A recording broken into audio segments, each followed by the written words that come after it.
ఎన్టీఆర్ జిల్లా నందిగామ పట్టణంలో Vijayawada MP Kesineni Nani, Nandigama MLA Mondithoka Jaganmohan Rao, Jaggayyapeta MLA Samineni Uday Bhanu, MLC Arun వందపడకల హాస్పిటల్ కి భూమి పూజ నిర్వహించారు.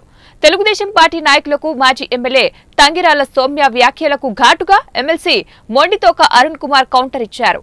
వందపడకల హాస్పిటల్ కి special chief secretary Krishnababu cabinet తీర్మానం కేబినెట్ లో మంత్రిమండలి నిర్ణయించింది. స్పెషల్ చీఫ్ సెక్రటరీ నాపాటి నిధులతో వందపడకల హాస్పిటల్ నిర్మాణం చేపట్టనున్నారని తెలిపారు. కేబినెట్లో మంత్రి మండలి నిర్ణయించిన నిర్ణయాల్లో తీర్మానాల్లో ఒక తీర్మానం, అదేవిధంగా స్పెషల్ చీఫ్ సెక్రటరీ